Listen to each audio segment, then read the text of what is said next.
सार बचन राधा स्वामी वार्तिक भाग पहला दफा 11। पहला यानी धुर स्थान सबसे ऊंचा और बड़ा कि जिसका नाम स्थान भी नहीं कहा जाता है, उसको राधा स्वामी, अनामी और अकय कहते हैं। यह आदि और अंत सब का है और कुल का मुहित यानी सब उसके घेर में हैं और हर जगह इसी स्थान की दया और शक्ति अंश रूप में काम दे रही है। और आदि में इसी स्थान से मौज उठी और शब्द रूप होकर नीचे उतरी। ये स्थान परम संतों का है, सिवाय बिरले संतों के यहाँ और कोई नहीं पहुंचा, और जो पहुंचा उसी का नाम परम संत है। दफा 12। राधा स्वामी पद के नीचे दो स्थान बीच में छोड़कर सत्यनाम का स्थान यानी सत्यलोक महाप्रकाशवान और पाक और निर्मल है और महज रूहानी यानी चैतन्य ही चैतन्य है। और कुल नीचे की रचना का आदि और अंत यही है। और इस पद से दो अंश उतरी और वो कुल नीचे के स्थानों में व्यापक हुईं। संत मत में सच्चा मालिक और कर्ता यानी पैदा करने वाला इसी को कहते हैं। और सत्य शब्द का ज़हूर इसी स्थान से हुआ और इसको महानाद और सार शब्द भी कहते हैं। और सत्य पुरुष और आदि पुरुष भी इसी का नाम है। ये अजर, अमर, अविनाशी और सदा एक रस है। संत इसी पुरुष का रूप यानी अवतार हैं। ये स्थान दयाल पुरुष का है। यहाँ सदा दया और मेहर ही मेहर और आनंद ही आनंद है। इस स्थान में बेशुमार हंस यानी प्रेमी सुरतें अथवा भक्त जुदा जुदा दीपों में बसते हैं और सत्य पुरुष के दर्शन का विलास और अमी का आहार करते हैं। और यहाँ काल और कर्म और क्रोध और दंड और पुण्य और पाप और दुख और संताप का नाम और निशान भी नहीं है। इस वास्ते इस पुरुष को दयाल और रहमान कहते हैं। और सच्चे और कामिल फकीरों ने इसी मुकाम को हूत कहा है। और इसी मुकाम पर सूरत राधा स्वामी पद से उतरकर ठहरी और यहाँ से फिर नीचे उतरी। जो कोई इष्ट राधा स्वामी का बांध कर और उनके चरणों में दृढ़ निश्चय करके सब स्थानों को तय करता हुआ इस स्थान यानी सत्यलोक तक पहुंचा, वही राधा स्वामी पद में भी पहुंच सकता है और किसी तरह से नहीं पहुंच सकता है।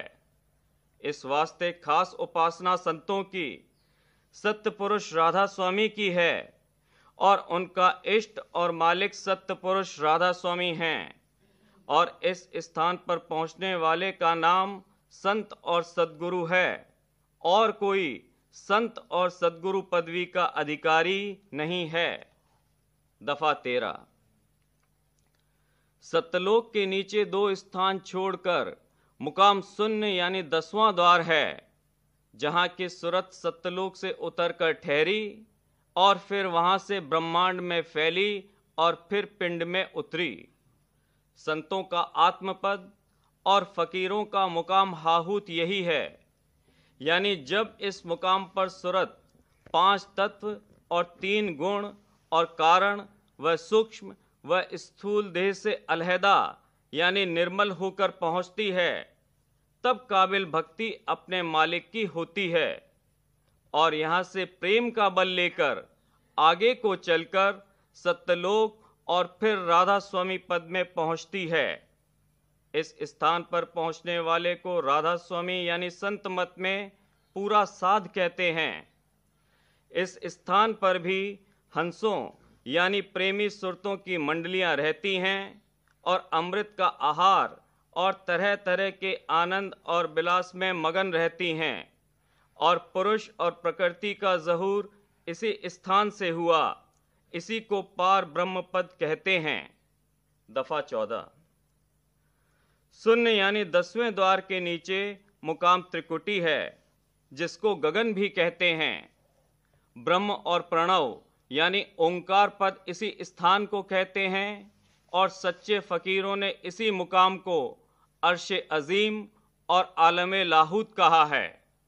जोगेश्वर और सच्चे और पूरे ज्ञानी यहाँ तक पहुँचे और यहाँ से महासूक्ष्म 3 गुण और 5 तत्व और वेद और कुरान और सरावगियों का आदि पुराण और किताब आसमानी की आवाज़ और कुल रचना यानी पैदाइश का सूक्ष्म यानी लतीफ़ मसाला और ईश्वरी माया यानी शक्ति प्रकट हुई और अवतार दर्जे आला जैसे राम और कृष्ण और जोगेश्वर जैसे व्यास और वशिष्ठ और ऋषभदेव सरावगियों के इसी स्थान से प्रकट हुए और महाआकाश भी नाम इसी स्थान का है और चैतन्य प्राण भी यहाँ से जाहिर हुए और इस स्थान के मालिक को प्राण पुरुष और खुदाए अजीम भी कहते हैं और संत उसको ब्रह्मांडी मन कहते हैं।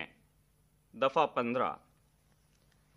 इसके नीचे स्थान सहस्रदल कंवल का है और निरंजन ज्योति और शिव शक्ति और लक्ष्मी नारायण और नारायण ज्योति स्वरूप और श्याम सुंदर और अर्श और खुदा नाम इसी मुकाम के हैं।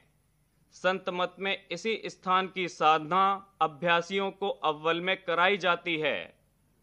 कुल अवतार दर्जे दोयम के और पैगंबर दर्जे आला के और औलिया वगैरह और जोगी दर्जे आला इसी स्थान से प्रकट होते हैं और इसी में समाते हैं और फकीर और संत इसी को निज मन कहते हैं। इसी स्थान से तन्मात्रा तत्वों की पैदा हुई और उसके पीछे स्थूल तत्व और इंद्रियां और प्राण और प्रकृतियां प्रकट हुईं। इसी स्थान का अक्स यानी छाया पहले नुक्ते सुवेदा यानी तिल में जो आँखों के पीछे है और फिर दोनों आँखों में ठहरी हुई है। जागृत अवस्था में जीवात्मा का स्थान इसी तिल में है और सहस्रदल कंवल से चिदाकाश जिसको बाजे ज्ञानी ब्रह्म कहते हैं प्रकट होकर तमाम देह यानी पिंड में और कुल रचना में जो इस मुकाम के नीचे है फैला और उसी चैतन्य आकाश की कुदरत का ज़हूर सब नीचे की रचना में है। यानी यही आकाश चैतन्य रूप कुल नीचे की रचना का चैतन्य करने वाला है। यहाँ तक तफसील दर्जात उल्वी यानी आसमानी की खत्म हुई। इस स्थान के नीचे स्थान ब्रह्मा विष्णु और महादेव का है और वो रूप इन देवताओं का है।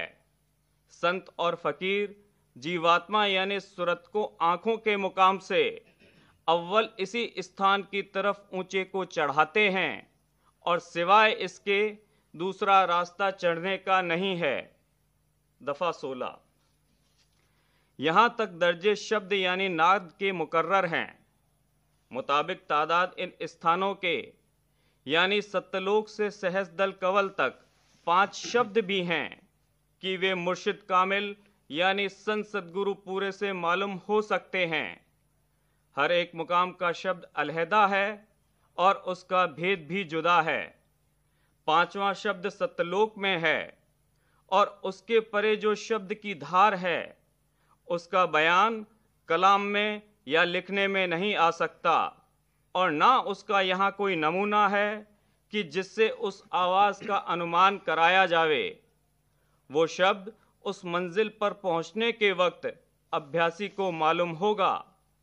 ये 5 शब्द निशान उन 5 स्थानों के हैं और उन्हीं की धुन पकड़कर एक स्थान से दूसरे स्थान पर दर्जे बदर्जे ऊंचे की तरफ यानी धुर स्थान तक सूरज चढ़ सकती है और किसी जुगत से खासकर इस कलयुग में सूरत का चढ़ना हरगिज हरगिज मुमकिन नहीं है।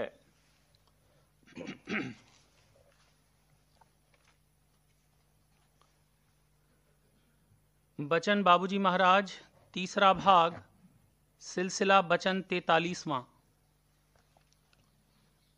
जैसे तन मन और सुरत ये 3 हैं, उसी तरह से 3 बड़े देश हैं यानी ये रचना 3 हिस्सों में मुनक़सिम की जा सकती है। एक तो निर्मल चैतन्य देश है, वो सूरत का देश है। दूसरा ब्रह्मांड है, जहाँ जड़ और चैतन्य दोनों हैं मगर चैतन्य प्रधान है। तीसरा पिंड देश है, जहाँ जड़ प्रधान है। ब्रह्मांड मन का और पिंड माया का देश है। हर कार्रवाई समय अनुसार होती है। जो अभ्यास पिछले वक्तों में किए जाते थे वो अब इस समय में कदापि नहीं हो सकते। ये समय उन अभ्यासों का नहीं है। उनका जिक्र संक्षेप में थोड़ा सा यहाँ किया जाता है।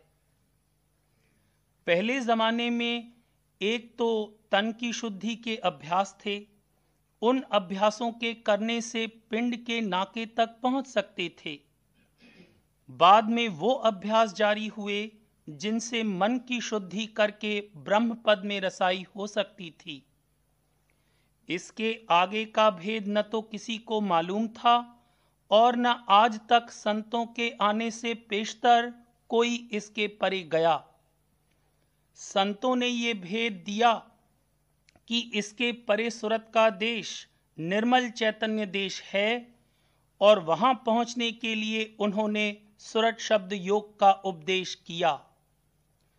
शब्द की धार के सहारे सूरत उतर कर आई है और उसी को पकड़कर वो अपने देश में लौट सकती है।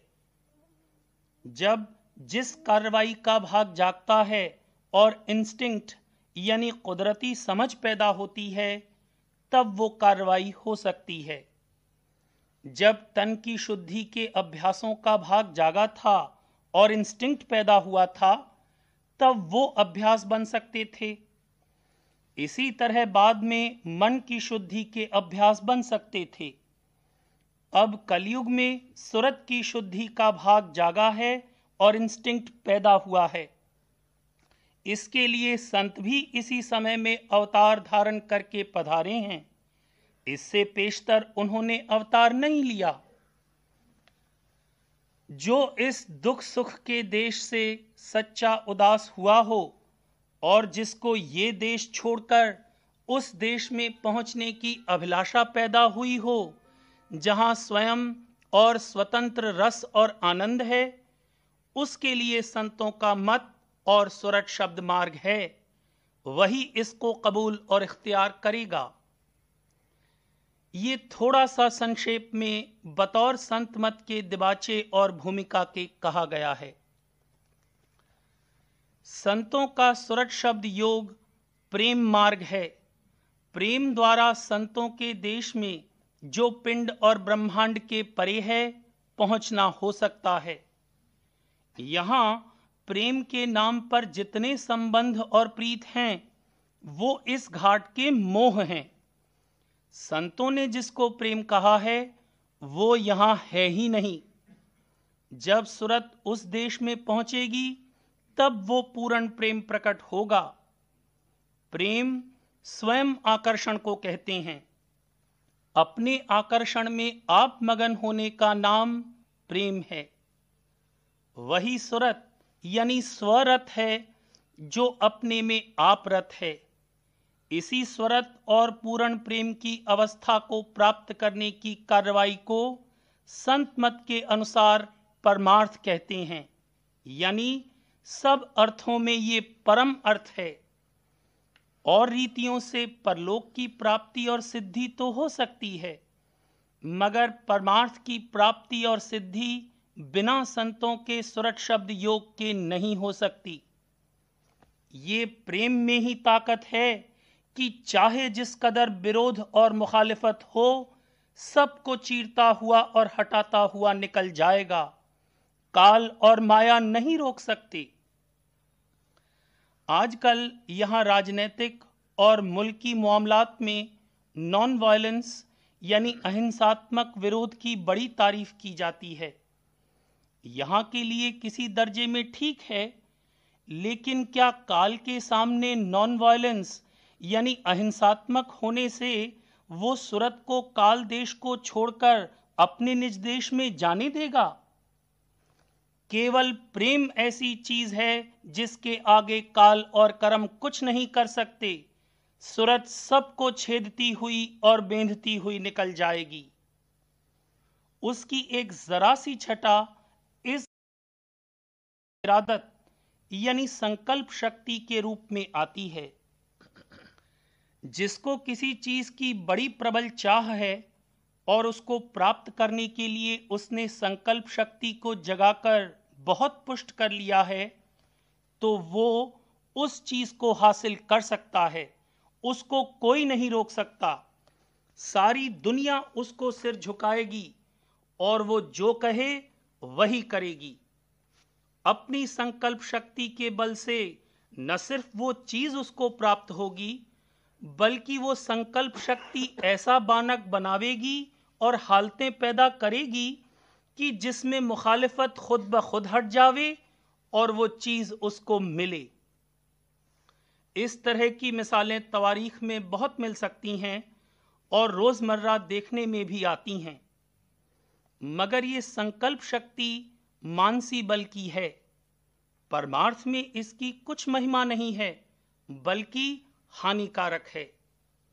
इसका जिक्र सिर्फ इस बात को कहने के लिए किया गया है कि अगर परमार्थ की चाह सच्ची और गहरी पैदा हो तो आपसे आप बानक बनेगा और जरूर बनेगा। सब रुकावटें और मुश्किलें दूर हो जावेंगी।